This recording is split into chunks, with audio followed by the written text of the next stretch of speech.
हमारे साथ हैं बीजेपी से, हमारे साथ अवधेश कुमार जुड़ चुके हैं, वरिष्ठ पत्रकार हैं। संजीव कौशिक हमारे साथ हैं, राजनीतिक विश्लेषक, और लोकेश जिंदल हमारे साथ हैं, नेता हैं कांग्रेस से। बहुत बहुत स्वागत आप सभी लोगों का। शुरुआत मैं करना चाहूंगा संजीव कौशिक जी आपसे कि आम आदमी के मुख्यमंत्री के घर को 45 करोड़ रुपए लगा करके खूबसूरत बना दिया गया कोविड काल में, क्या कुछ गलत सही नजर आता है आपको इसमें?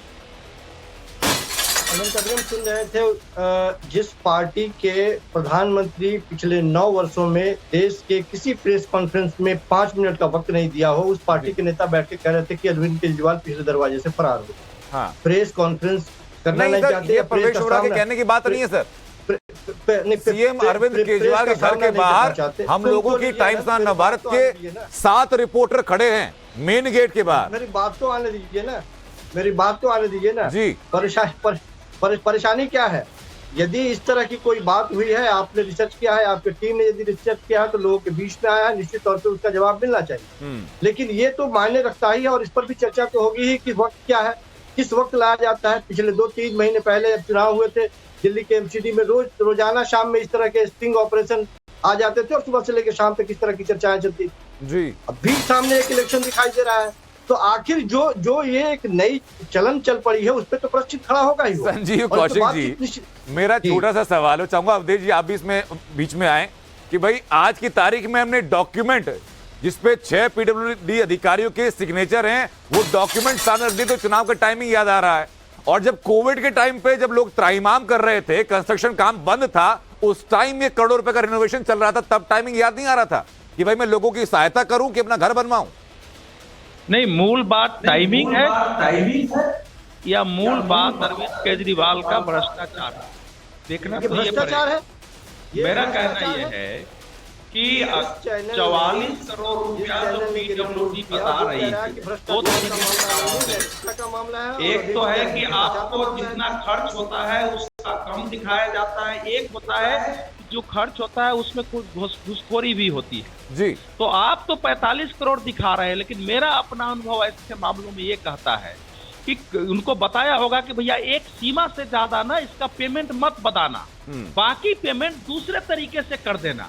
इसलिए 45 करोड़ तो आपने, तो टाइम्स नाउ ने बहुत तरीके से बिल्कुल प्रमाण के साथ, जिसको देश स्वीकार कर रहा है। मैं इस समय लखनऊ में हूँ, यहाँ भी यही चर्चा चल रही थी अलग अलग पार्टियों के बीच कि भैया ये क्या हुआ है, सब लोगों ने इसको देखा है। सवाल टाइमिंग का क्या होता है? अगर चुनाव के समय है, आपने भ्रष्टाचार किया है, तो चुनाव के समय आ गया तो इससे क्या समस्या? आप उत्तर दीजिए। अभी तक आम आदमी पार्टी ने टाइम्स नाउ नवभारत के स्कीम को गलत करार नहीं दिया, उसकी जगह ये कह रहे हैं कि राजस्थान के मुख्यमंत्री ने इतना बनाया है। ठीक है अवधेश जी, वापस लौटूं मैं आपके पास। और संजीव जी, मामला भ्रष्टाचार का है या नहीं है ये तो जनता तय करेगी, सीबीआई के पास केस पहुंच चुका है, वो तय करे। लेकिन शुचिता के हनन का जरूर है, आपकी ईमानदारी पर सवाल जरूर खड़ा करता है। और लोकेश जिंदल, मुझे सीधा बताइए सर, क्या लोकेश जिंदल ने देखे हैं कि 1-1 करोड़ के पर्दे कहीं लग रहे हो? ये विलासिता नहीं तो और क्या कहेंगे? अनंत जी, ये आप सब लोगों के लिए ताजुब और अचंभा है। हम तो शुरुआत से कह रहे हैं कि यह व्यक्ति एक नंबर का ठग है। जिस तरह की इस व्यक्ति ने विचारधारा की बात की और जिस तरह से अपनी विचारधाराओं से पलटता है, जिस तरह से ये अपने मुद्दों को भटकाता है, जिस तरह से गलत तथ्य प्रूव करता है। आप सिविल लाइंस का एरिया जाकर देखिए, वहां पे सड़कें भी नहीं है, सड़कों पे इतने गड्ढे हैं कि गड्ढों में सड़क ढूंढनी पड़ती है। और ऐसी जगह के ऊपर व्यक्ति ने 45 करोड़ रुपए पर्दे, 10-10 लाख रुपए के पर्दे। अगर आप इस तरह की, कोई भी व्यक्ति इस तरह की जो घटना को अगर जस्टिफाई करता है और बताता है कि नहीं भाई ये गलत नहीं है, तो या तो उसे लोकतंत्र के बारे में नहीं पता, देखो ये राज शासन नहीं है जहां पर एक राजा का महल बन रहा है। ये एक लोकतंत्र द्वारा चुनाव जो चयनित व्यक्ति है उसे एक जो सरकारी निवास स्थान वगैरह दिया गया है ताकि वे अपनी रोज। और लोकेश जिंदल हमारा साफ सा कह रहा है कि भाई आप 1 करोड़ के नहीं 10 करोड़ के पर्दे लगाइए अपने घर में, किसी को कोई एतराज नहीं होगा, लेकिन अपने पैसे से लगाइए ना। पब्लिक के टैक्स पेयर के पैसे को अपने विलासिता में खर्च क्यों करना है? और हरीश राणा जी, सवाल तो ये है कि जब हम ही लोगों ने सवाल ये उठाया, डॉक्यूमेंट के आधार पर प्रूफ दे करके एक पूरी बाइफर्केशन दिखा दी कि भाई कितने के ड्रेसिंग टेबल बना, कितने का वियतनाम से पत्थर आया, कितने के पर्दे आए, और हमारी रिपोर्टर्स को आप प्रेस कॉन्फ्रेंस के अंदर घुसने नहीं दे रहे हैं। जो रिपोर्टर सीएम आवास के बाहर खड़े हुए हैं उनसे बाउंसर धक्का मुक्की कर रहे हैं। अनंत भाई, लोकेश जी मैं आ रहा हूं आपके पास, अभी लोकेश जी मैं आ रहा हूं, हरी जी। देखिए आनंद भाई, सबसे पहले तो आपके चैनल को बहुत बहुत साधुवाद कि जिस प्रकार से आपने इनको एक्सपोज किया तो पूरी देश की जनता देख रही है और आम आदमी पार्टी को आज साफ सूंघ लिया। अभी आप देखिए संजीव कौशिक जो आम आदमी पार्टी के अनऑफिशियल स्पोक्स पर्सन भी हैं, उनको भी साफ सूंघ लिया। आपने सवाल कुछ और पूछा था, जवाब कुछ और आ रहा है। आज प्रश्न ये उठता है कि आपने कोरोना टाइम के अंदर 45 करोड़ रुपए खर्च किए, क्यों खर्च किए? दिल्ली की जनता की गाड़ी कमाई का पैसा था, सवाल नंबर 1। और जो मेरी इंफॉर्मेशन है, मैं बड़ी जिम्मेवारी से कह रहा हूँ अनंत भाई, इनके घर में पत्थर लग चुका था मकराना का, इनके घर पर लकड़ी की फ्लोरिंग हो चुकी थी। ये मेरी इंफॉर्मेशन है और बहुत जिम्मेवारी से बोल रहा हूँ।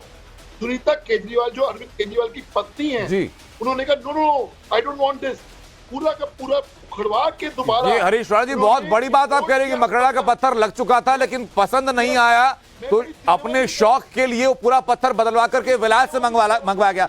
अनंत, मैं आपको बता रहा था कि मुझे एक अधिकारी जो हम मौजूद था उसने आके बताया, विश्वास सूत्र है हमारे, उन्होंने कहा कि मकराना का लग चुका है पत्थर एक कमरे के अंदर, दूसरे कमरे में लकड़ी की फ्लोरिंग हो चुकी है। सुनीता केजरीवाल जी आती हैं, no I don't want this, I want something very very superior.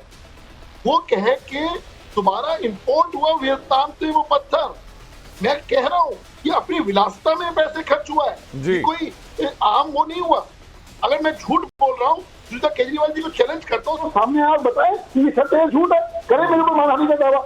लेकिन जिस प्रकार से ये 45 करोड़ रुपए खर्च किया है, दिल्ली की जनता गाड़ी कमाई का पैसा, मैं चैलेंज करने कहता हूँ, ये सिर्फ और सिर्फ अपनी विलासिता, अपनी ऐशो आराम के लिए खर्च हुआ है, जो कुछ नहीं हुआ। ठीक है सर, मैं वापस लौटूं आपके पास, लेकिन संजीव कौशिक जी मुझे बताइए जरा कि अगर हम सारे बात मान लेते हैं आपकी कि भाई ये डॉक्यूमेंट गलत हैं, ये डॉक्यूमेंट फ्रॉड करके अधिकारी ने बना दिए, ये सब खबर गलत है, तो सर प्रेस कॉन्फ्रेंस में आने क्यों नहीं देते, हमें सवाल पूछने क्यों नहीं देते?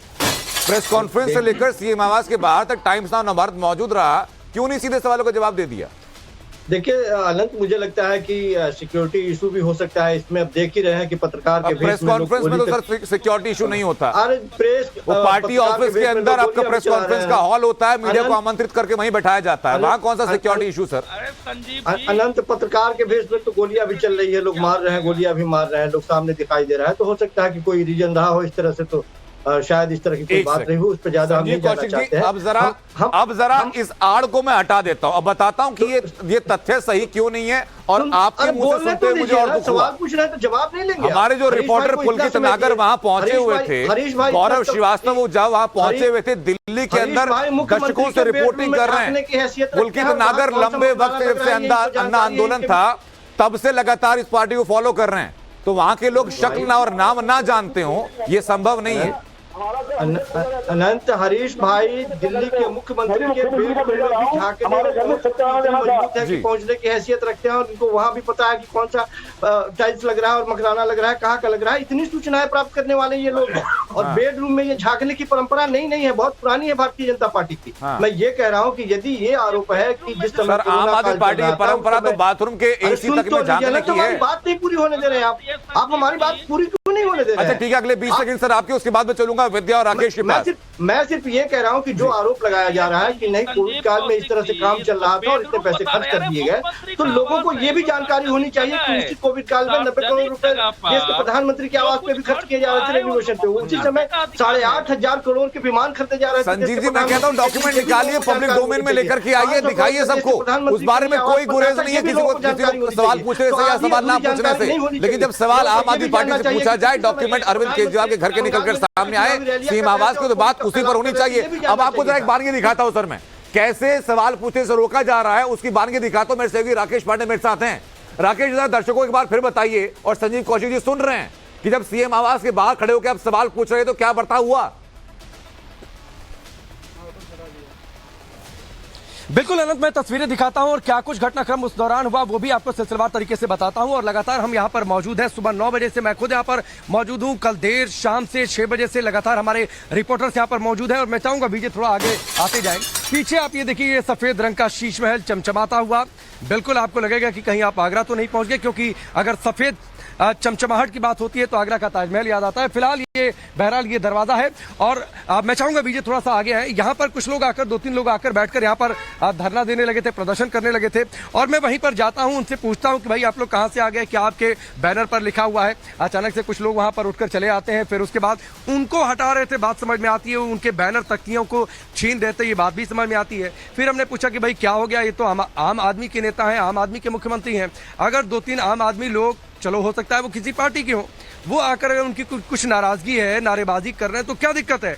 तो हमारे माइक पर हाथ मार दिया गया, कैमरे पर हाथ मार दिया गया, मुझे पुश किया गया और वहां से उस गेट से कम यहाँ तक ये बर्ताव हुआ। खैर हम ये भी कहते रहे साहब हमारे साथ आप बर्ताव कर लीजिए, बुरा बर्ताव कर लीजिए, माइक पर हाथ मार लीजिए, हमें कोई दिक्कत नहीं है, हमारे सवाल का जवाब दे दीजिए, मैसेज अंदर पहुंचा दीजिए, कम से कम दरवाजा खुल जाए और हम दिखा दें कि वो टाइल वाकई वियतनाम की है, पर्दा वाकई लाखों का है जी। छत टपक रही थी तो क्या वो पर्दे से रुकती छत टपकना, छत टपक रही थी तो क्या टाइल से रुकती छत टपकना, ये दिखा दे, दरवाजा खुल जाए। हम तो लगातार ये कह रहे हैं और शायद ये लगता है कि ये कंक्लूजन हो जाएगा इस पूरे ऑपरेशन शीश महल का कि अगर ये दरवाजा खुल जाता है, तस्वीरें आ जाती हैं। और एक चीज और मैं आनंद बता दूं, पहले हमें लगा कि हो सकता है शायद पिछले दरवाजे से निकल गया हो, लेकिन थोड़ी देर बाद मुख्यमंत्री अरविंद केजरीवाल इस दरवाजे से निकले। मैं ठीक गेट के सामने खड़ा था और काफी दूर तक मैं पीछे पीछे दौड़ते हुए गया, उनके लोगों ने हमें रोकने की कोशिश की, लेकिन अरविंद केजरीवाल बाकायदा फोन पर बात करते हुए, उनके बगल में उनकी पत्नी बैठी हुई थी, वो आराम से यहाँ से सरसराते हुए निकल गए अपने काफिले के साथ। उन्होंने रुककर जवाब देना जरूरी नहीं समझा। तो सवाल तो ये उठा और संजीव कौशिक से सवाल पूछिएगा, जवाब किस बात का देंगे, जवाब है नहीं उनके पास कि भाई आम आदमी की राजनीति करने का जो दावा करे वो 45 करोड़ का रिनोवेशन कराएगा क्या। जी, बात आपकी ठीक है राकेश, और मेरा सवाल ये संजीव जी और अवधेश कुमार आप दोनों से, पहले अवधेश जी जरा बताइएगा कि ये तरीका है किसी रिपोर्टर को हैंडल करने का कि रिपोर्टर आपसे सवाल पूछने आपके ऑफिस में पहुंचे खुद ही चल करके, तो आप प्रेस कॉन्फ्रेंस में ना घुसने दें, रिपोर्टर आपके घर के बाहर खड़ा हो जाए तो आप बाउंसर से उनको धक्के लगवाएं, उनके साथ धक्का मुक्की करवाएं, ये तरीका है। अनंत, ये इस समय 2 घटनाएं हैं, एक तो आपने दिखाया है कि कैसे उन्होंने भ्रष्टाचार किया, दूसरा जो एक लोकतांत्रिक चेहरा बना के रखा था। तो टाइम्स नाउ राकेश के साथ जो कुछ हुआ, राकेश एक डिसिप्लिन पत्रकार है, उनको मालूम है कि रिपोर्टिंग में हमको जाना है तो कैसे रहना है, और जिस ढंग से ये क्रिमिनल की तरह, एक दादा की तरह मैं देख रहा हूं कि जिस ढंग से बाउंसर धक्का करते आ रहा है, हम लोगों ने कई बार पुलिस से लाठी भी खाई है, लेकिन मैं बता रहा हूं सामान्य अवस्था में मैंने अपने जीवन में किसी पत्रकार को इसने सहन किया है, इस ढंग से हिंसक होते हुए, धक्का मार के इतनी दूर धकेलते हुए कि आपको नहीं आने देंगे। तो दिल्ली की जनता और देश की जनता के सामने टाइम्स नाउ नवभारत का यह दृश्य 2 बातें साबित कर रहा है कि ये एक व्यक्ति जिसके सामने अब सदाचार और भ्रष्टाचार दोनों एक है, जिसके लिए कोई समस्या नहीं है, वो 42 करोड़ में रिनोवेशन करा दे, और जो दिखाएगा उसके साथ उसके पास अगर शक्ति है तो उसका मुंह बंद करेगा। ये सच बोलने की सजा दी जाती है सर, सच बोलने की सजा दी जाती है, और वो तस्वीरें मैं लगातार दिखा भी रहा हूं आपको नीचे दर्शकों को, जब रिपोर्टर से धक्का मुक्की की गई और जब अरविंद केजरीवाल को बाहर निकलते हुए उनसे पूछा गया तो उनको रोकने की कोशिश की गई। हमारे एक और रिपोर्टर विद्यानाथ झा वहीं पर मौजूद थे, चश्मदीद रहे उस पूरे घटनाक्रम के। विद्या, बताइए जरा लोगों को क्या क्या हुआ वहां पर, उसके बाद आऊंगा फिर मैं संजीव जी के पास। देखिए, कल शाम 6 बजे जैसे ही हमने शीश महल दिखाया कि किस तरीके से एक आम आदमी का नेता शीश महल में रहना चाहता है और उस पर 45 करोड़ रुपए वो खर्च कर देता है, पर्दे पर खर्च करता है, टाइल्स पर खर्च करता है, किचन में खर्च करता है। उसके बाद एक तरीके से पोल खुलती हुई नजर आई अरविंद केजरीवाल और आम आदमी पार्टी की, क्योंकि आम आदमी पार्टी और अरविंद केजरीवाल आम आदमी के घोड़े पर सवार होकर आए थे। उन्होंने कहा था कि हम आम आदमी के नेता हैं, हम घर नहीं लेंगे, हम गाड़ी नहीं लेंगे, लेकिन उन्होंने घर भी लिया, उन्होंने गाड़ी भी ली और घर को चमकाने के लिए 45 करोड़ रुपए खर्च भी कर दिए। जब ना भारत ने ये दिखाया, उसके बाद पूरे देश को ये पता चला कि आम आदमी का नेता कैसे अब खास हो गया है, कैसे वो वीवीआईपी कल्चर में शामिल हो गया है। इस नेता ने तो कहा था कि हम वीवीआईपी कल्चर को खत्म कर देंगे, हम आम आदमी की तरह रहेंगे। देखिए, ये दरवाजा जो सुबह से बंद था अभी खोला गया है, लेकिन सबसे बड़ी बात यह है आनंद कि अरविंद केजरीवाल की चुप्पी पर सवाल है। ये वही अरविंद केजरीवाल हैं जो लालू यादव से लेकर कांग्रेस के तमाम नेताओं की लिस्ट लेकर चलते थे और कहते थे कि देखिए भाई साहब ये भ्रष्टाचार कर रहे हैं। अब उनके साथ गलवैया करते हैं और उनके घर में 45 करोड़ रुपए खर्च होता है। जरा हिसाब लगाइए। हमने तो हिसाब भी बता दिया है कि अगर ये 45 करोड़ रुपए सड़कों पर खर्च हो जाते, ये 45 करोड़ रुपए के घर बन जाते गरीबों के लिए, तो लोग कहते हैं कि ये आम आदमी का नेता है। लेकिन आम आदमी कल्चर से शिफ्ट हो गए अरविंद केजरीवाल। दिक्कत तो विद्या वहां आती है ना कि आप परचम लहरा के चले कि मैं कट्टर ईमानदार हूं, मैं भ्रष्टाचार का आसपास मेरे भ्रष्टाचार फटकता नहीं है, लेकिन आप ही के यहां पर 45 करोड़ रुपए खर्च हो जाते हैं रिनोवेशन के लिए। मेरे हाथ में संजीव कौशिक जी ये 7 जून 2013 का शपथ पत्र है अरविंद केजरीवाल जी का, जिसमें वो कहते हैं कि मैं एक लाल बत्ती की गाड़ी नहीं लूंगा, वो कहते हैं कि अपने लिए अनावश्यक सुरक्षा और सुविधाएं मैं नहीं लूंगा, वो कहते हैं कि मैं बड़ा बंगला नहीं लूंगा, वो कहते हैं कि मैं जनता के प्रति प्रतिबद्ध रहूंगा। ये सारी सूचिताएं कहां गई सर? सत्ता के आते ही चरित्र बदल गया क्या?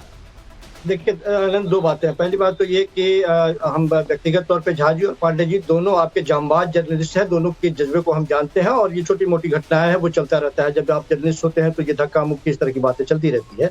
नहीं, तो छोटी मोटी घटनाएं नहीं है सर। ये अगर भीड़ हो और भीड़ के बीच में रिपोर्टर जा रहा तो वो धक्का मुक्की छोटी मोटी बात हो सकती है। वहां बाउंसर बुला करके धक्का मुक्की करवाई गई थी, ये छोटी मोटी बात नहीं है सर। अनंतम इससे अलग की बात कर रहे हैं।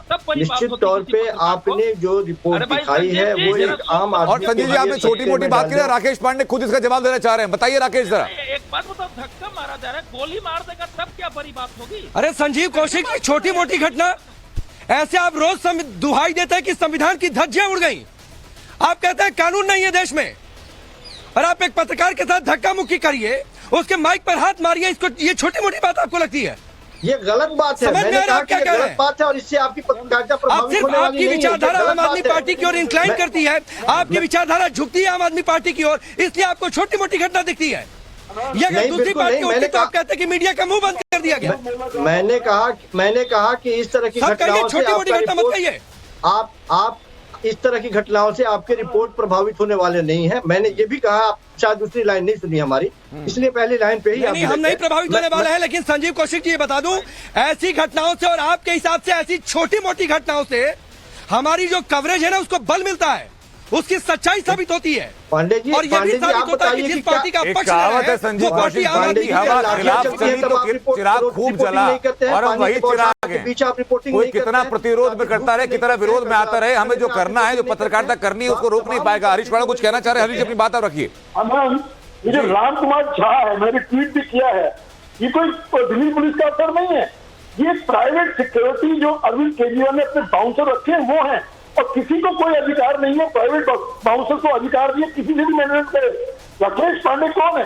और सीनियर जर्नलिस्ट है, कोई छोटे मोटे आदमी नहीं है। जिस प्रकार से उनकी मैन हैंडलिंग करी, हमारे कुलजीत सहगल मैन हैंडलिंग करी, हम भारतीय जनता पार्टी के होने के नाते, प्रवक्ता होने के नाते हम पुलिस को कंप्लेन लिखवाने वाले इस चीज के लिए। जिस प्रकार से राकेश पांडे और हमारे कुलजीत सहगल को उस व्यक्ति ने मैन हैंडलिंग करी। ये बात बिल्कुल ठीक है सर। जो लोग संविधान के खत्म होने की दुहाई देते हैं, लोकतंत्र पर हमले की दुहाई देते हैं, वही लोग सामने आकर के बाउंसर से हमला करवाते हैं तो चीजें पचती नहीं। बहरहाल बहुत बहुत शुक्रिया सर, मेरे पास वक्त इतना ही था। बहुत बहुत शुक्रिया आप सभी लोगों का इस चर्चा में शामिल होने के लिए। Times now Bharat operation Sheesh Mahal पर लगातार बना हुआ है और लगातार सवाल पूछ रहा है सीएम अरविंद केजरीवाल से, आम आदमी पार्टी सरकार से कि 45 करोड़ रुपए का हिसाब किताब दीजिए। जनता के पैसे का, जनता के टैक्स का पैसा विलासिता में खर्च करने का हक कहां से दिया गया, इस सवाल का जवाब देना।